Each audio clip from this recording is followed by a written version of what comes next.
It was a lot. I think I had like 10, 12-hour days, and it was intense, but I grew so much in the span of those 2 years. Welcome to Therapy Explained, where we explain, demystify, and destigmatize mental health and mental health treatment. My name is Deniss. I'm a licensed marriage and family therapist and your very own mental health cheerleader.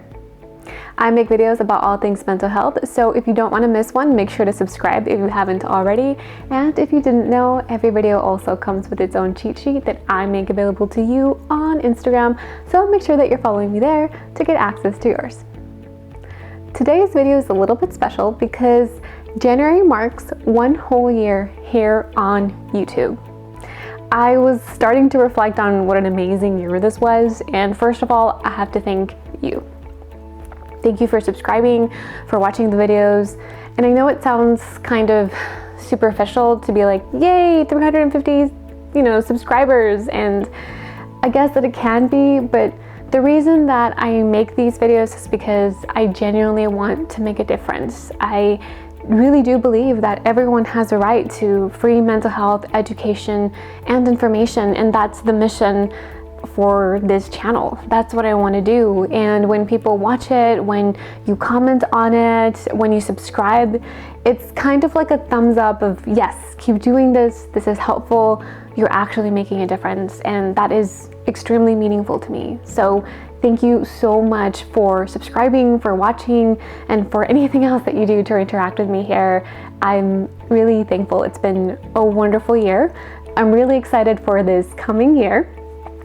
We have a newsletter now, so if you're not already joined the newsletter, please do. I provide a bunch of free stuff like journal exercises, meditations, book recommendations, podcast recommendations, so just as much resource as I can pack into one little newsletter a month, I try. So if you haven't already joined, make sure that you do. And with all of that out of the way, all of that to say that having my 1 year mark here on YouTube got me a little bit of, into a reflective mood.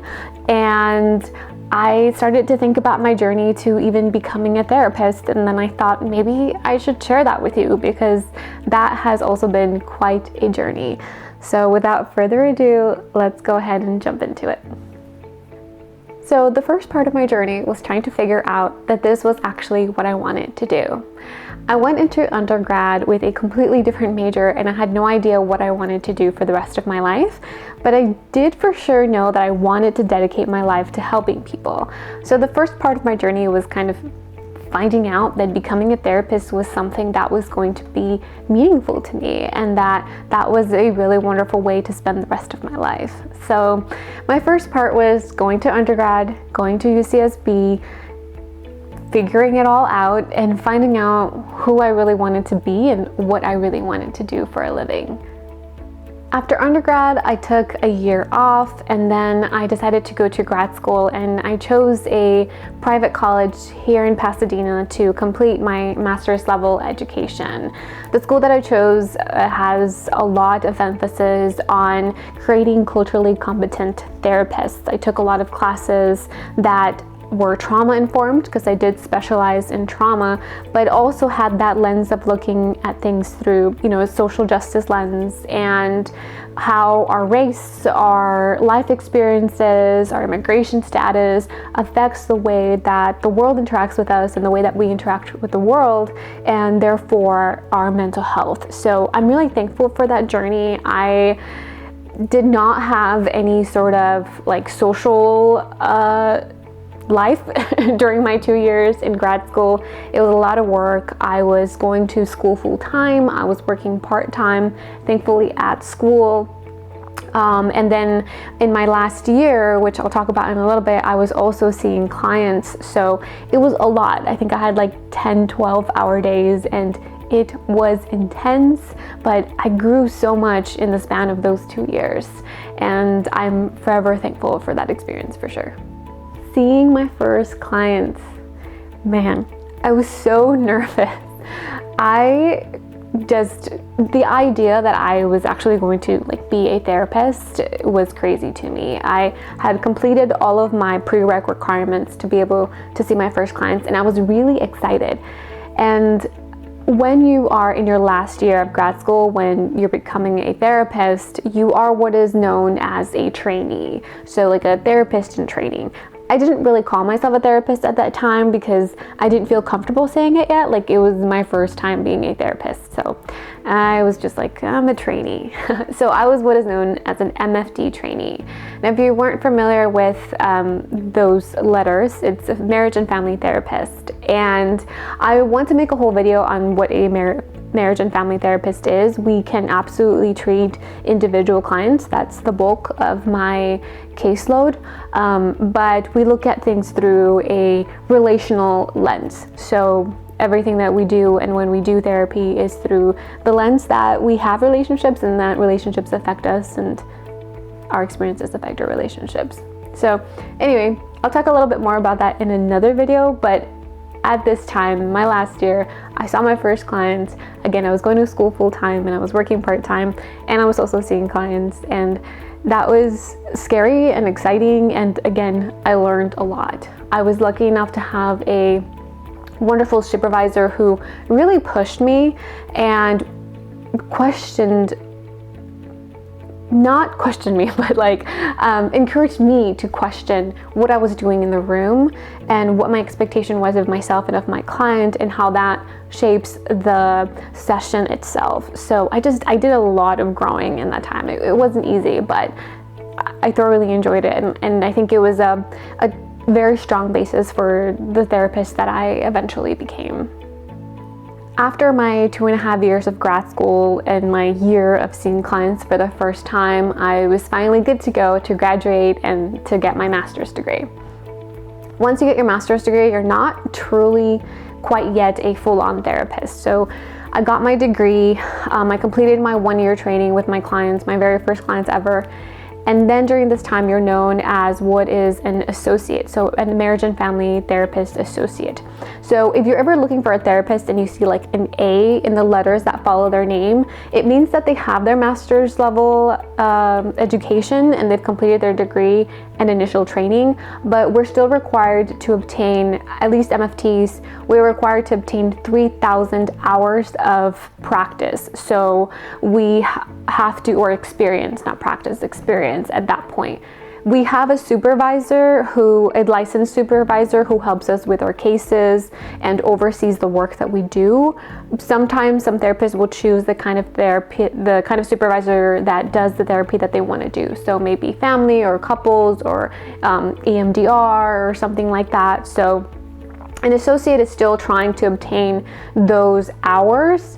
We have to also take exams during this time. So an associate, again, is someone who's completed their education, but is still in the process of completing that practice.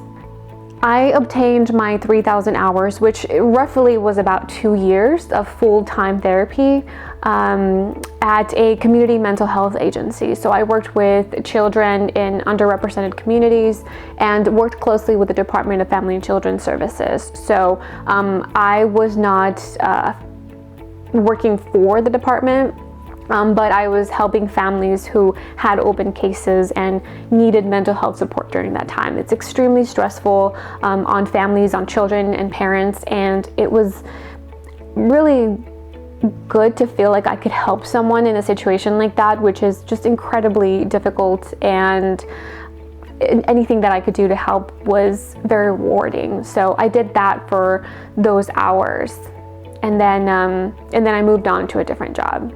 The exams.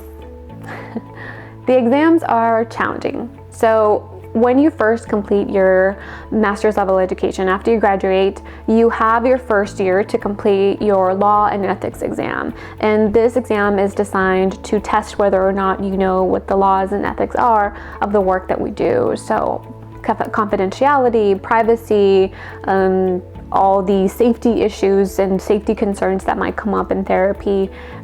So that you have to pass before you complete your first year of being an associate. And then the other half of that is your clinical exam, which you take once you've completed your 3,000 hours. So after the end of those 2 years, you've taken your law and ethics exam, and then you prepare for your clinical exam. I studied for my exam for a couple of months, and I was very scared and nervous, even though I had been doing this for, I think, by that time about 3 years, and I was still pretty nervous about, what was going to be on the test. And thankfully I passed, everything was okay, and then I became a licensed therapist. So it was quite a long journey, as you can tell, exams, tests, practices, but I think that it's essential and it's important because it really pushes you and it shapes you to learn as much as you can before you're on your own, because once you're licensed, you don't have supervision. I'll talk a little bit about that in the next section about what that looks like in terms of getting support, but once you're licensed, you're on your own. Post-licensure. Once you're licensed, that is great. It's kind of the goal that I started, 3-4 years before getting licensed. It was amazing. I was really excited. I was really proud of myself. And then I can actually have my private practice. So before you're licensed, you can't have your own private practice. You have to work for someone else as an associate in private practice. And if you're a trainee, you can't work in private practice at all. So once you are licensed, you can have your own private practice. You can work anywhere, really. And so there's more options, and they pay you much better than when you are a trainee or an associate. Unfortunately, because we have to get all those hours, the pay isn't great, and some places take advantage of the fact that we have to have hours and we don't really have too many options. So it's a little bit harder when you are a trainee or an associate. But once you're licensed, you're free, you're good to go, except that we are actually required to continue training. So we have to complete a certain amount of continuing education units even after you're licensed to be able to renew your license. Your first year is less than the years after that because they're trying to give you leeway on kind of getting used to completing those trainings.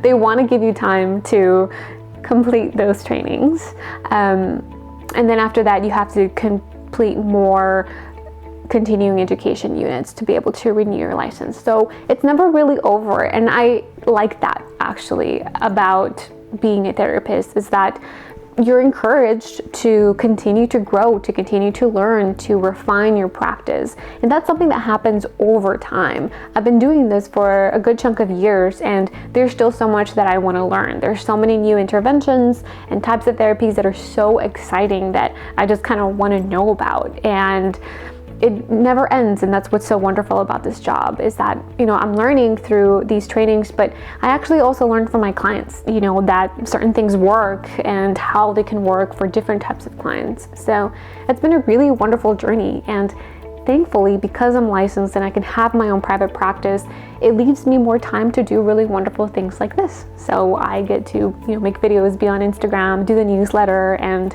it's just been a great journey. So that's what it's taken for me to become a therapist, to continue to be able to be a therapist, and I love it. As usual, I'm really happy to be a therapist. I'm really happy to be here, really thankful for you, really thankful to you for watching this video. If you liked it, learned something, enjoyed it, please give it a thumbs up. For more videos on all things mental health, make sure to subscribe, and for your cheat sheet for today, make sure to go on Instagram. Again, thank you so much for watching, and remember, as always, I'm cheering for you.